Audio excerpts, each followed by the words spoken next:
saraakiil ciidan oo ka socotay dowladda Mareykanka iyo madaxa xukuumadda Galmudug Sheekh Maxamed Shaakir Cali Xasan ayaa maanta kormeeray meesha laga dhisayo saldhigga ugu weyn oo maamul goboleedyada ku yeelanayaan ciidamada kumaandooska Soomaaliya ee danab ee Mareykanku tababaro. saraakiisha iyo madaxa xukuumadda ayaa shir saxaafadda dibadjoog ka ahayd ku yeeshay garoonka diyaaradaha ee magaalada Dhuusmareeb, waxaana warbaahinta kaga warbixiyay waxyaabihii shirka ka soo baxay agaasimaha guud ee madaxtooyada Galmudug Maxamed Cabdi Aadan Gaboobe. maanta halkan waxaa nagu soo booqday wafdi ka socda saraakiisha tababarta ciidamada danab iyo ciidamada danab qaybteeda Galmudug oo halkan u yimid in ay la kulmaan madaxda sare ee Galmudug isla markaasna ay soo eegaan deegaanadii iyo meelihii loogu talagalay in la dejiyo ciidamada danab ee Galmudug.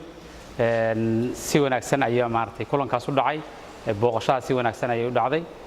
waxaa la soo tusay deegaanadii iyo dhulkii la siiyay oo loogu talagalay in lagu tababaro ciidamada danab ee Galmudug ka howlgali doona haddii alla idmo, kuwaasoo qaybtooda ugu horeysay awaltii hore ay ku sugnaayeen magaalada Galkacyo, haddana u soo guuri doona haddii alla idmo magaalada Dhuusamareeb. isla markaasna tababarka iyo kordhintooda ay ka dhici doonto halkan haddii Ilaahay yiraahdo. waxaa marka wafdiga hogaaminayay saraakiil ka tirsan saraakiil Mareykan oo ka yimid muxuu ahaa qaybo meelo kala duwan si ay halkan ugu sameeyaan indhayn iyo sida loo dejin karo ciidamada.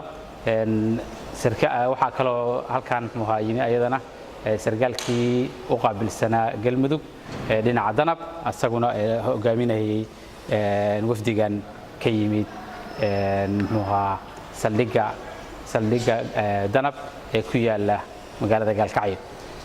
dabcan kulankii si wanaagsan ayuu noogu dhacay, si wanaagsan ayaa muxuu ahaa madaxda iyo dhammaan uga qayb galeen. waxaa shirkaas ka soo qayb galay madaxa xukuumadda iyo gudoomiye ku-xigeenka baarlamaanka labaad ee baarlamaanka oo ka dhacay shirkuna airportka oo ka dhacay waqtiga daraadiis, iyadoo waqtigu ciriir ahaa ayaa waxa ay dhacday in airportka lagu qabto. United Nations ma ahayn, waxay ahaayeen saraakiisha Mareykan ay ahaayeen oo tababara danab ciidamada danab tababara. waa isla soo qaadnay sidii al-shabaab looga xoreyn lahaa deegaanada Galmudug ayaan muxuu isla soo qaadnay.